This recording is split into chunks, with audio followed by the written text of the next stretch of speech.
Hello everyone, आज हम लोग स्टार्ट करने वाले हैं टॉपिक कौन सा, सेल वॉल के बारे में। ठीक है, तो आओ सेल वॉल के बारे में फिर से एक बार देखते हैं क्या होता है। तो सबसे पहले एक थोड़ा सा आप देख लो थीम की होता क्या है सेल वॉल। तो सेल वॉल जो होता है एक प्रोटेक्शन लेयर होता है, कहाँ पे, प्लांट सेल के अंदर और प्रोकैरियोटिक सेल्स के अंदर। ठीक है, तो प्लांट सेल के अंदर जो सेल वॉल का फंक्शन क्या होता है, तो सेल वॉल जो होता है किसी भी प्लांट सेल को आउटर एक फ्रेम स्ट्रक्चर प्रोवाइड करता है, प्लस एक प्लांट को क्या करता है, ये रिगिडिटी देता है। सेलुलर लेवल पे प्लांट को रिगिडिटी प्रोवाइड करना और एक फ्रेम लाइक स्ट्रक्चर जो होता है वो प्रोवाइड करते हैं। ठीक है, उसके बाद आप देखते हैं कि जो प्लांट सेल का डिस्कवरी किसने किया था, तो यहाँ पे देख लेते हैं, सॉरी, सेल वॉल की डिस्कवरी किसने की थी, तो यहाँ पे देख लेते हैं कि cell wall discover by cell wall discovered by, किसने किया था, रॉबर्ट हुक। ठीक है, रॉबर्ट हुक। रॉबर्ट हुक एक साइंटिस्ट है जिन्होंने सेल वॉल की डिस्कवरी की थी, कहाँ पे, इन कॉर्क सेल। ठीक है, कॉर्क सेल के अंदर, कॉर्क सेल के अंदर इन्होंने फर्स्ट टाइम डिस्कवर किया था। सेल वॉल के बारे में इन्होंने बताया था, जैसे हमने स्टार्टिंग में डिस्कस किया था कि सेल जो होता है, सबसे पहले सेल की डिस्कवरी किसने किया था, तो रॉबर्ट हुक ने किया था। कहाँ पे, कॉर्क सेल के अंदर। तो उस टाइम पे उन्होंने ये देखा था कि आउटर एक काफ़ी rigid thread like structure appear हुआ। जब उन्होंने सेल को देखा तो उसको उन्होंने टर्म दिया था, क्या चीज़, सेल वॉल। ठीक है, सेल वॉल बताया था। और एक ब्लॉक लाइक ऐसा एक हेक्सागोनल ब्लॉक स्ट्रक्चर होता है, ठीक है, जो एक दूसरे के साथ ज्वाइंट होता है। तो उन्होंने ये ऑब्जर्व किया और उन्होंने ही बताया था सेल वॉल के बारे में, फर्स्ट इंट्रोड्यूस किया था। ठीक है, अब यहाँ पे देखते हैं कि सेल वॉल का फंक्शन क्या है। ठीक है, तो सेल वॉल करता क्या है, तो जैसे सेल वॉल का फंक्शन ये होता है प्लांट को क्या करना, एक प्रोटेक्शन प्रोवाइड करना, प्रॉपर शेप प्रोवाइड करना। ठीक है, जिसको हम बोलते हैं फ्रेम स्ट्रक्चर। ठीक है, उसके बाद यहाँ पे देखते हैं पहले सेल वॉल का कंपोजिशन क्या होता है। ठीक है, मेनली सेल वॉल किन चीज़ों से मिलके बना होता है, इसके बारे में यहाँ पे देखते हैं। तो यहाँ पे आप कर सकते हो कंपोजिशन ऑफ सेल वॉल। ठीक है, composition of cell wall, cell wall किन किन चीज़ों से मिलके बना होता है।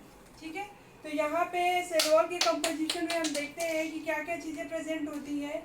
तो मेनली आप देखोगे कि सेल वॉल के अंदर क्या क्या होता है कंपोजिशन में। तो आपका एक होता है मैक्रोफैब्रिल, पहले देख लो वाटर। ठीक है, वो 60% होता है वाटर भी। उसके बाद आता है आपका मैक्रोफैब्रिल, फैब्रिल। ठीक है, उसके बाद आपका डिपोजिशन। ठीक है, डिपोजिशन। तो इसमें हम लोग देख लेते हैं कि क्या क्या होता है चीज़ें। तो माइक्रोफैब्रिल का मतलब क्या हुआ कि जैसे आपने अभी बैक क्लासेस 9th में पढ़ा होगा कि सेल वॉल बना होता है सेलुलोज का, हेमी सेलुलोज का, और उसके बाद किसका बना होता है, पेक्टेट का। ठीक है, तो यहाँ पे हम लोग देखेंगे कि सेलुलोज, हेमी सेलुलोज किसके अंदर आता है, और उसके बाद डिपोजिशन क्या होता है। तो मेनली सेल वॉल में क्या होता है, वाटर तो होता है 60%, रेस्ट मटेरियल क्या होता है, माइक्रोफाइब्रिल, जिसमें क्या आएगा आपका हेमी सेल्यूलोज, हेमी सेल्यूलोज। ठीक है, उसके बाद आता है आपका पेक्टीन। ठीक है, पेक्टीन। उसके बाद आएगा आपका प्रोटीन एंड लिपिड। ठीक है, तो ये तो आपका माइक्रोफिल कंपोजिशन, जिसमें कि हेमी सेलुलोज का कंपोजिशन अमाउंट कितना होता है, तो 5 to 15% जो होता है वो क्या होता है, हेमी सेलुलोज होता है। ठीक है, उसके बाद जो होता है यहाँ पे पेक्टीन का अमाउंट कितना होता है, तो ये भी आपका 8 to 10% जो होता है वो पेक्टीन अमाउंट होता है। ठीक है, उसके बाद प्रोटीन कितना होता है, तो 2 to 3% जो होता है आपका प्रोटीन होता है, 2 to 3%। उसके बाद लिपिड कितना होता है, तो ये भी 1 to 3% जो होता है वो क्या होता है, लिपिड होता है। ठीक है, तो ये कंपोजिशन माइक्रोफाइब्रिल्स के अंदर आते हैं हेमीसेल्यूलोज, पेक्टिन, प्रोटीन, लिपिड, ठीक है, जो कि मेजर कंपोनेंट होते हैं। इसमें मेजर कंपोनेंट कौन होता है? हेमीसेल्यूलोज। ओके, फिर नेक्स्ट देखते हैं कि डिपोजिशन क्या होता है। तो डिपोजिशन में यहाँ पे हम देख सकते हैं, ठीक है, आप चीज़ों को जो मैं यहाँ पे नोट करूँ उसको नोट करते चलो, या फिर इसको क्या करो, स्क्रीनशॉट ले लो, ठीक है। अब यहाँ पे देखते हैं कि डिपोजिशन में क्या आता है। तो डिपोजिशन हम यहाँ ऊपर कर लेते हैं। तो डिपोजिशन में जनरली होता है आपका सेल्यूलोज, ठीक है, सेल्यूलोज जो कि कितना होता है 10 to 15% सेल्यूलोज होता है, ठीक है। उसके बाद पेक्टिन, पेक्टिन भी होता है इसमें भी, डिपोजिशन में भी। उसके बाद पेक्टिन के अलावा अदर कंपोजिशन भी यहाँ पे डिपॉजिट होते हैं डिफरेंट टाइप के, जो कि अभी हम लोग आगे पढ़ेंगे कि डिफरेंट टाइप कंपोजिशन में क्या क्या चीज़ें डिपॉजिट होते हैं। तो जैसे कि सुबेरिन होता है, उसके अलावा जो होता है आपका पेक्टिन का डिपोजिशन भी बढ़ता है। तो ये सारे कंपोजिशन जो होते हैं, जो डिपोजिशन बढ़ेगा वही प्लांट्स के सेल वॉल का एक मतलब स्ट्रक्चर जो होता है वो प्रोवाइड करते हैं, कंपोजिशन जो होता है वो बनाते हैं। तो जनरली डिपोजिशन के बेस पे ही हम प्लांट्स के सेलुलर लेवल पे जो ओरिजिन होता है वो डिस्क्राइब करते हैं, ठीक है। जैसे कि आपने पढ़ा होगा कि टिश्यू भी कितने अलग अलग टाइप के सेल्स होते हैं, मेरिस्मेटिक सेल हो गए, परमानेंट सेल हो गए। तो मेरिस्मेटिक सेल में कहाँ डिपोजिशन होता है, परमानेंट सेल में कहाँ डिपोजिशन होता है, ठीक है। तो नेक्स्ट अब उसके बारे में हम लोग देखते हैं, ठीक है। इसके अलावा थोड़ा सा और देख लेते हैं यहाँ पे कि प्रोकैरियोटिक सेल का डिपोजिशन क्या होता है, मतलब सेल वॉल किन चीज़ों का बना होता है। तो प्रोकैरियोटिक सेल में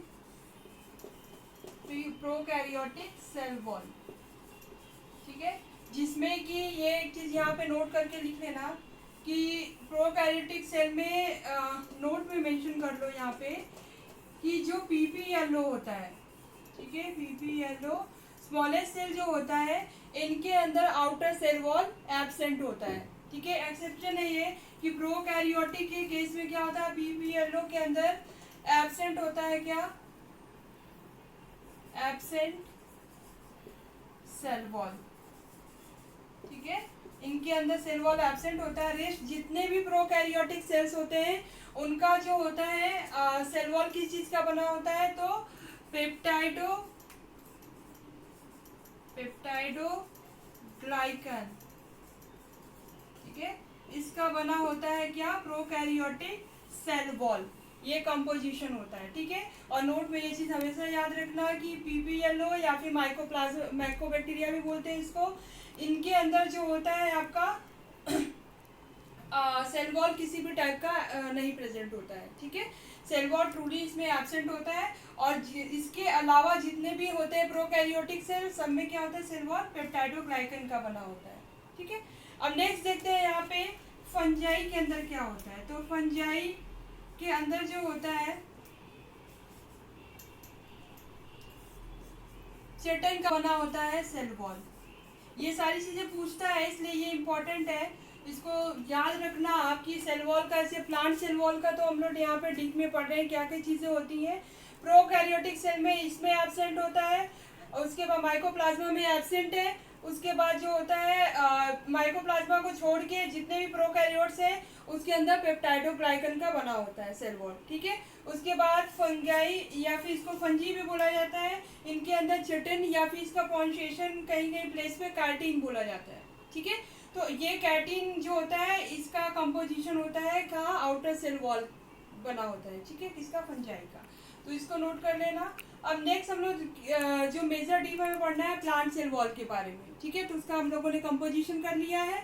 अब हमें यहाँ पे देखना है कि इनका स्ट्रक्चर क्या होता है, ठीक है। तो यहाँ पे इसको आप नोट कर लो या फिर स्क्रीनशॉट ले लो। हम आगे अब चलते हैं किसके बारे में, प्लांट के सेल वॉल के स्ट्रक्चर के बारे में, ठीक है। तो अब स्ट्रक्चर देखते हैं।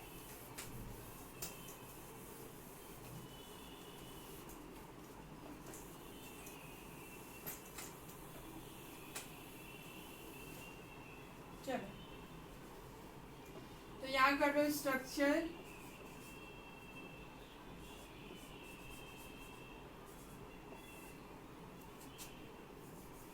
Of plant cell wall. ठीक है, प्लांट सेल वॉल की स्ट्रक्चर के बारे में हम लोग देख रहे हैं कि कैसा होता है। तो यहाँ पे मेजर कंपोजिशन जो होगा वो क्या क्या चीज़ें इसमें प्रेजेंट होती है। तो एक होता है आपका मिडल लैमिला, ठीक है, मिडल लैमिला। दूसरा होता है यहाँ पे प्राइमरी वॉल, और उसके बाद क्या होता है सेकेंडरी वॉल।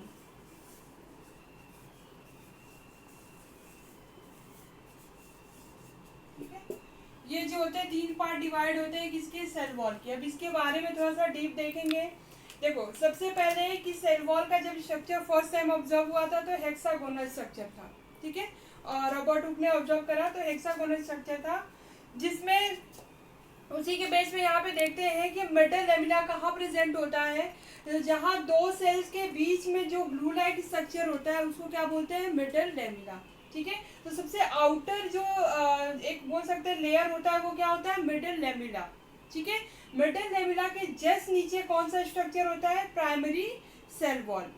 ठीक है, प्राइमरी सेल वॉल। उसके बाद जस्ट नीचे क्या होगा, सेकेंडरी सेल वॉल, जिसमें कि S1, S2 और S3 टाइप के सेल्स जो होते हैं लेयर प्रेजेंट होते हैं। ठीक है, तो यहाँ पे देख लेते हैं हम कि मिडल लैमिला में क्या क्या चीज़ें प्रेजेंट होते हैं, कॉम्पोजिशन में मिडल लैमिला में क्या क्या चीज़ें होती हैं।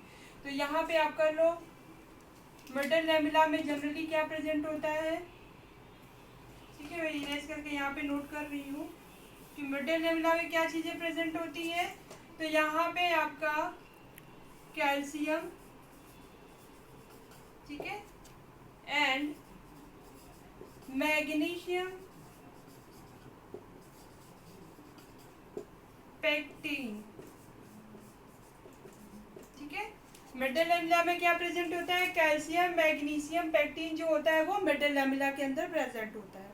ठीक है, देखो जब कोई भी फ्रूट्स जो हार्ड होता है, ठीक है, तो उस टाइम पे जो उसकी आफ्टर राइपिंग क्या होता है उसमें सॉफ्टनेस आती है। तो सॉफ्टनेस आने का रीज़न क्या होता है कि ये सारे कॉम्पोजिशन जो होते हैं वो डिज़ोल्व हो जाते हैं।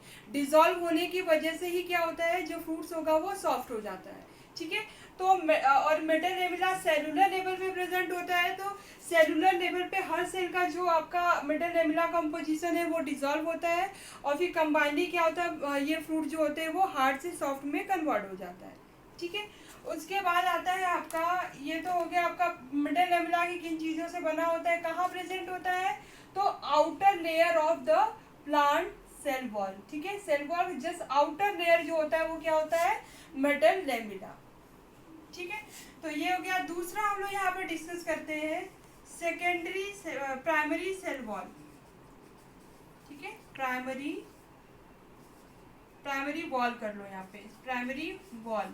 ठीक है, देखते हैं प्राइमरी वॉल क्या होता है।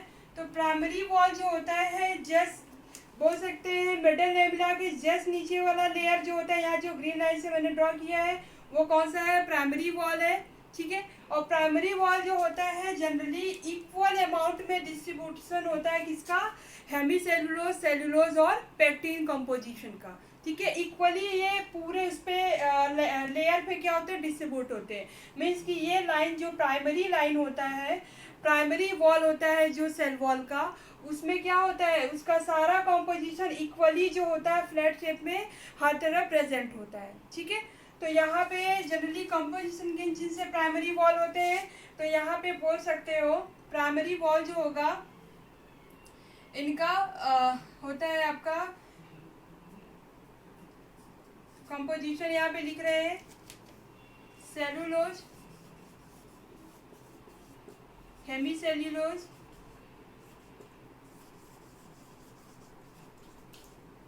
हेमीसेल्युलोज, और उसके बाद पेक्टिन। ठीक है, प्राइमरी वॉल में। और प्राइमरी वॉल जो होता है सेकेंडरी वॉल के कंपेयर में थिन लेयर होता है, इक्वली डिस्ट्रीब्यूट होते हैं ये सारे कंपोजिशन इस लेयर के अंदर। ठीक है, उसके बाद एक चीज़ और यहाँ पे याद रखना कि जितनी भी डिवाइडिंग आपका टिश्यू होता है, जितनी भी डिवाइडिंग सेल होता है, उसके अंदर जो होता है प्राइमरी वॉल जो होता है वो सिर्फ वही प्रेजेंट होता है, सेकेंडरी वॉल टोटली एब्सेंट होता है। ठीक है, तो यहाँ पे आप आगे चाहो तो मेंशन कर सकते हो कि प्राइमरी वॉल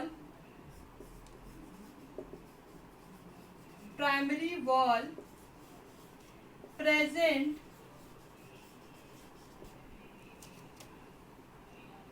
इन मेरिस्मेटिक सेल, ठीक है, मेरिस्मेटिक सेल जितनी भी, या फिर आप ब्रैकेट में कर लो डिवाइडिंग सेल, ठीक है। तो प्राइमरी जो वॉल होगा वो कहाँ प्रेजेंट होता है, तो मेरिस्मेटिक सेल के अंदर, डिवाइडिंग सेल के अंदर, ठीक है। वो डिवाइड होके एक से दो सेल बनाता है, ठीक है। अब उसके बाद नेक्स्ट हम लोग डिस्कस करते हैं सेकेंडरी वॉल के बारे में कि सेकेंडरी वॉल लेयर कहाँ प्रेजेंट होता है, ठीक है। चलो, तो इसको मैं इरेज कर रही हूँ, आप नोट करना है तो नोट करते चलो, या फिर स्क्रीनशॉट लेना है तो स्क्रीनशॉट ले लो, ठीक है। चलो नेक्स्ट चलते हैं।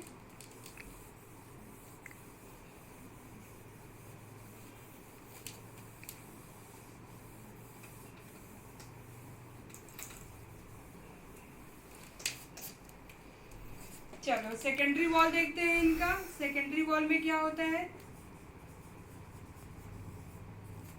सेकेंडरी वॉल, ठीक है, जिसमें कि इनका क्या होता है S1, S2 और S3 तीन लेयर जो होते हैं वो प्रेजेंट होते हैं, ठीक है। तो सेकेंडरी वॉल में मेनली तीन लेयर होते हैं, S1, S2 और S3 लेयर, ठीक है।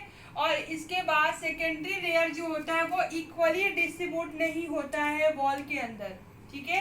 कहने का मतलब ये हुआ कि जैसे हम लोगों ने प्राइमरी वॉल के बारे में देखा कि उसमें जो भी कॉम्पोजिशन प्रेजेंट होगा वो सारा इक्वली पूरे लेयर में डिस्ट्रीब्यूट होता है, लेकिन जो सेकेंडरी लेयर होगा वो क्या होता है, डिसकंटिन्यूअस होता है, वो इक्वल नहीं होता है, उसका लेयर जो होगा वो इक्वल नहीं होगा। रीज़न क्या होता है इक्वल ना होने का, कि ये कंपोजिशन सेलुलोज, हेमीसेलुलोज, पेक्टिन तो इक्वली होता है, इसके अलावा जो होता है बीच बीच में ये क्या होते हैं, इंटर गैप करके ये प्रेजेंट होते हैं। और जो डिपोजिशन होता है, मतलब जो भी जैसे सुपरीन का डिपोजिशन होना, ठीक है, तो जो डिपोजिशन होता है केमिकल्स का, वो क्या होते हैं कि इंटर डिस्टेंस में होते हैं, इक्वली लेयर नहीं होते। एक बार ड्रॉ करके हम आपको बता देते हैं यहाँ पे कि क्या इनका होता है। तो देखो जैसे कि ये क्या है आपका, ये हो गया आपका मिडल लेविला, ये हो गया आपका प्राइमरी वॉल, ठीक है, प्राइमरी सेल वॉल हो गया। उसके बाद जो होता है सेकेंडरी सेल वॉल, अगर हम लोग देखें तो सेकेंडरी सेल वॉल जो होता है कंटिन्यूअस ना होके इस तरह से क्या होते हैं, डिसकंटिन्यूअस शेप में होते हैं, बीच में क्या होता है, ये गैप प्रेजेंट होता है, ठीक है। तो यहाँ पे ये सेकेंडरी वॉल का हम तीनों लेयर ड्रॉ नहीं कर रहे हैं, S1, S2, S3 अंडरस्टूड है। आप समझना कि ये प्राइमरी से थिक है तो क्या होगा, ये तीनों लेयर है तभी ये थिक है। उसके बाद जो ये थिकनेस, ये लेयर जो होता है वो क्या होता है, डिसकंटिन्यूअस होता है, बीच में इनके क्या होता है, गैप प्रेजेंट होता है, जिसको क्या बोला जाता है, पिट, PIT, ठीक है। इनका भी रोल है, आगे सेल मेम्ब्रेन जब हम लोग पढ़ेंगे प्लाज्मा मेम्ब्रेन के बारे में, तब इनके रोल के बारे में हम लोग पढ़ेंगे कि इसी के पास जो होता है क्या होता है, इंटरसेलुलर मटेरियल जो होता है वो एक्सचेंज होता है, ठीक है। तो सेलुलर मटेरियल यहीं से क्या होगा, एक्सचेंज होगा। आगे पढ़ेंगे हम लोग प्लाज्मोडेस्माटा के बारे में, जो एक सेल से दूसरे सेल में मटेरियल को क्या करता है, ट्रांसफर करता है, ठीक है। तो जो चैनल बनता है उसमें पेट भी क्या है, पोरस लाइक स्ट्रक्चर यहाँ फॉर्म करता है, क्योंकि ये सेकेंडरी वॉल क्या है, डिसकंटिन्यूअस है, ठीक है। तो यहाँ पे जो पोर लाइक स्ट्रक्चर फॉर्म हुआ, यहीं से फिर उसके बाद मेम्ब्रेन लेयर जो है वहाँ पे भी क्या होगा, एक स्पेस क्रिएट होगा। तो यहाँ से मटेरियल यहाँ से एक्सचेंज होकर दूसरे इसमें सेल में जाते हैं, ठीक है, प्लाज्मोडेस्माटा के थ्रू, ठीक है। अब यहाँ पे देख लेते हैं, तो सेम कंपोजिशन बाकी वही है। और एक चीज़ याद रखना कि जैसे प्राइमरी में हमने क्या देखा कि प्राइमरी सेल वॉल जो होता है वो कहाँ प्रेजेंट होता है, तो primary cell wall meristematic cells के अंदर प्रेजेंट होता है, ठीक है। और सेकेंडरी सेल वॉल कहाँ प्रेजेंट होता है, तो यहाँ पे मेंशन कर लो, present in permanent cell, permanent cell, ठीक है, परमानेंट सेल या परमानेंट टिश्यू। जिस परमानेंट सेल और टिश्यू का मतलब क्या हुआ कि ऐसा सेल जो कि डिवाइड ना होता हो, मतलब कि मेरिस्मेटिक टिश्यू जब कन्वर्ट हो जाता है परमानेंट टिश्यू में, जब परमानेंट टिश्यू वापस से डिवाइड नहीं होगा, जब ये प्रॉपर्टी डिवाइड होने का लूज करता है, तो उस टाइम पे जो होता है सेकेंडरी वॉल का फॉर्मेशन होता है, मतलब सेकेंडरी वॉल उसी के अंदर प्रेजेंट होगा। ठीक है, तो सेकेंडरी वॉल कब प्रेजेंट होगा, कब फॉर्म होगा, जब सेल जो होता है परमानेंट सेल में कन्वर्ट हो जाता है। ठीक है, मेरिस्मेटिक जब परमानेंट में कन्वर्ट हो जाएगा तब ये सेकेंडरी वॉल वहाँ पे प्रेजेंट होता है। ठीक है, उसके बाद यहाँ पे देख लेते हैं कि हमने क्या पढ़ा कि ये क्या होता है, इक्वली डिस्ट्रीब्यूट नहीं होते हैं, तो इनमें जो केमिकल का डिपोजिशन होता है, ठीक है, जैसे सुबरीन है, परमानेंट सेल, उसके बाद प्राइमरी सेल, कंपोजिशन में बाकी सब चीज़ें वही है, सेलुलोज, हेमीसेल्युलोज, उसके बाद क्या है आपका पेक्टिन,